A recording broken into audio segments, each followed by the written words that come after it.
Tema ao Senhor toda a terra, temam-no todos os habitantes do mundo, pois ele falou e tudo se fez, ele ordenou e tudo passou a existir. Salmo 33, verso 8 e o verso 9. Muito bom dia, que este seja um dia de bênção para todos nós, que possamos sentir as mãos do Eterno sobre a nossa vida.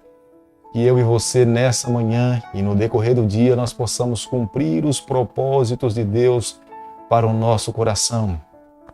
O salmista Davi tinha plena consciência que o nosso Deus é criador de todas as coisas.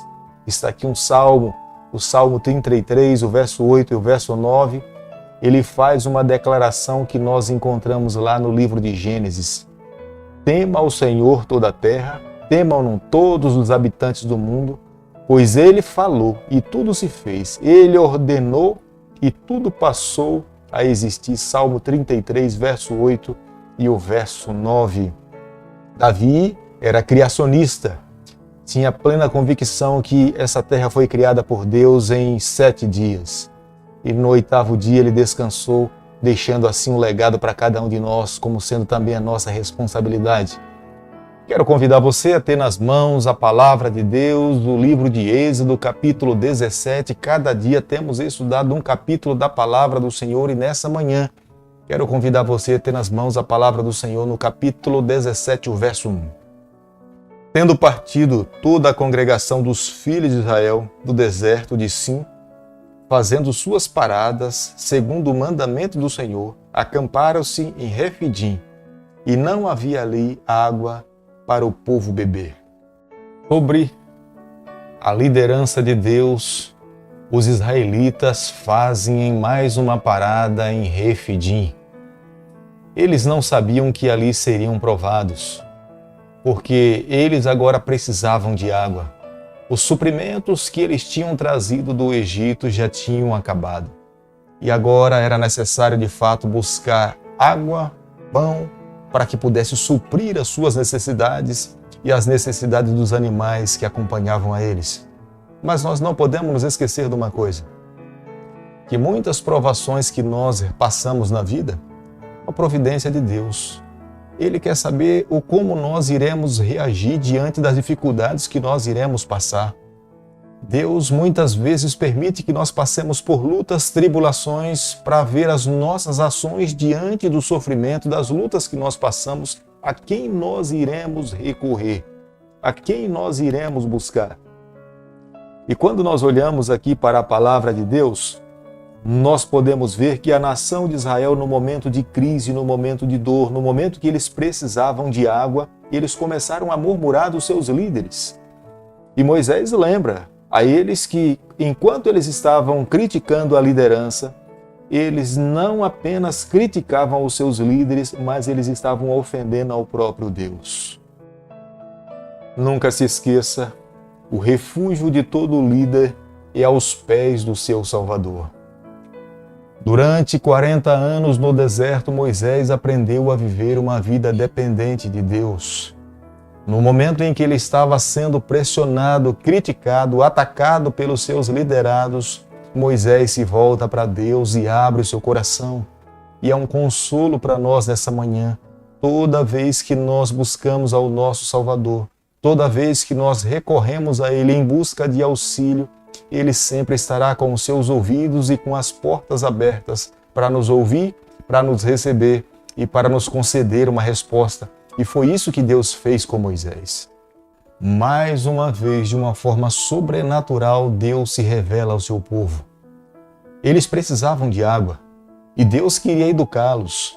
Deus queria levar a mente daquele povo a entender que Ele, somente nele, é a salvação. Somente Ele é a solução para os nossos problemas. Somente Ele, de fato, era o Deus digno de todo louvor e de toda adoração. Por isso que, no capítulo 17, no verso 6, eis que estarei ali diante de ti sobre a rocha em Horebe. Ferirás a rocha, e dela sairá água, e o povo beberá. Moisés assim o fez na presença dos anciãos. Deus estava se manifestando de uma forma gradativa à nação de Israel. E a maneira pela qual Deus se revelava, Deus queria levar uma nação a entender que Deus é Deus, que somente Ele era a solução para os seus problemas. A rocha representava Deus, a pessoa de Jesus Cristo. Moisés tinha uma representação, a sua pessoa, como sendo a lei de Deus. E o seu cajado era a representação da autoridade. E quando nós olhamos para a Bíblia, desde o Êxodo, do início do Êxodo, nós podemos ver que foi através do cajado de Moisés que o Senhor executou os seus desígnios. E aqui Moisés, mais uma vez, ao se apresentar diante de Deus da rocha, em bater na rocha, a rocha agora flui água, para que todas as pessoas que estivessem com sede pudessem saciar a sua sede. Ali no deserto, Deus estava ensinando a nação de Israel que somente Ele pode saciar a sede do coração do ser humano. Acredito, amigo, que nessa manhã, eu e você também, nós precisamos tomar como sendo uma verdade para a nossa vida. Nós temos que nos voltar para o Senhor. Somente Ele pode saciar a nossa sede nos dias em que nós nos encontramos. Os anseios da nossa alma, os anseios do nosso coração, nós só encontramos verdadeira paz, verdadeira alegria, se nós de fato vivermos uma vida de comunhão com o nosso Salvador, porque esse é o desejo de Deus para cada um de nós nos dias em que nós nos encontramos. No capítulo 17, no verso 7, fica aqui registrado o local onde o povo tentou a Deus. Massá significa tentação. Meribá significa contenda. Toda tentação tem uma duração em torno de 7 a 8 segundos em nossa vida. O que nós precisamos fazer é, no momento da tentação, voltarmos os nossos pensamentos para o Senhor. Satanás não obriga ninguém a se envolver com o pecado. Nós temos nas nossas mãos o direito de escolhermos. Cabe a cada um de nós decidirmos o que nós iremos fazer no momento em que somos levados a nos envolver com o pecado. Nós podemos, diante da tentação, nos voltarmos para Deus, clamarmos por socorro e tendo a certeza que Deus irá intervir, irá estar ao nosso lado para nos conceder a força. Mas diante da tentação, nós podemos alimentar as ideias, nós podemos desenvolver os pensamentos e possamos logo depois então praticar os atos daquilo que nós desenvolvemos em nossa mente. Mas o processo da tentação não é pecado para ninguém. Jesus foi tentado e a Bíblia nos afirma que Jesus em nenhum momento pecou. Mas no momento da tentação, Jesus focava nos seus Deus, voltava para a sua comunhão e Satanás fugia, porque ele sabia que não tinha uma porta aberta, não haveria abertura para ele poder entrar. Mas se nós abrirmos as portas da nossa alma, se nós dermos a oportunidade, consequentemente, ele vai encontrar lugar, vai fazer morada e vai destruir com a nossa vida. Aqui no livro de Êxodo, capítulo 17, o verso 7, fica registrado o momento em que o povo de Deus permitiu que a tentação levasse e crescesse e se transformasse em pecado nas suas vidas. No capítulo 17, o verso 9 ao verso 13, nós nos deparamos com o confronto do povo de Deus com o povo de Ameleque. Os amalequitas, eles eram descendentes de Esaú, mas era um povo que era contrário à vontade do Senhor. Deus não queria que a nação de Israel se associasse com os amalequitas, porque os amalequitas tinham o desejo no coração de fato, destruir o povo de Deus. A maneira como eles atacam o povo de Deus revela a maneira como Satanás, nos dias em que nós estamos vivendo, ele ataca o povo do Senhor, ataca todos os fiéis. Ele vai sempre em busca daqueles que estão atrás, os que estão mais fracos, os que estão com debilidades físicas, aqueles que por alguma razão já apresentaram algum sintoma que estão tendo dificuldade espiritual. Por algum momento, alguém, quando deixa de orar, já se torna um alvo das ações de Satanás para a sua vida. Ele começa a entender que esse ser humano começou a perder o contato com Deus, deixou de buscá-lo, deixou de ter a sua comunhão e automaticamente ele visa esses seres humanos e não foi diferente quando ele tentou atacar o povo de Deus. Ele buscou primeiro os mais fracos, os idosos, as crianças, as mulheres e, consequentemente, por algum momento ele teve resultado. Mas como falei para você, Deus estava educando o seu povo.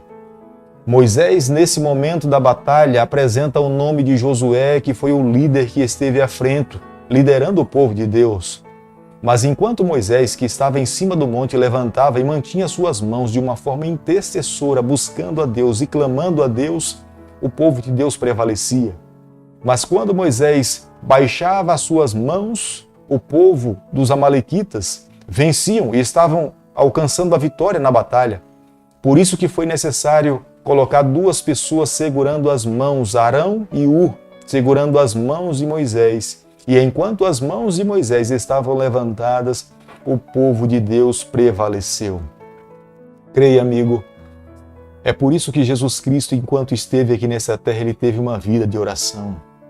Jesus nos deixou um legado lá no Getsemane, nos ensinando que nós só podemos vencer as dificuldades dessa terra se nós mantermos o nosso joelho no chão. Jesus orou nos momentos de tentação, nos momentos difíceis da sua vida, nos momentos de batalha. Jesus estava ligado ao Pai clamando.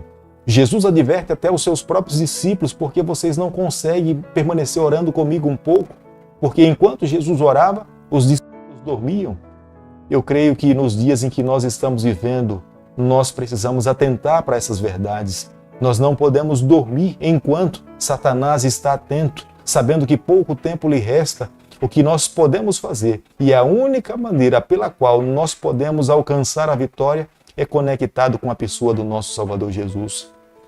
Ele nos deixou o exemplo, e nós hoje, nos dias em que vivemos, nós não podemos abandonar esse meio de vivermos uma vida de oração, clamando a Deus e buscando a Ele em todo momento da nossa vida. O Senhor pediu a Moisés que esse relato da batalha dos amalequitas e das águas que saíram da rocha fosse ensinado às futuras gerações. Era a maneira que Deus tinha para poder fortalecer a fé do seu povo.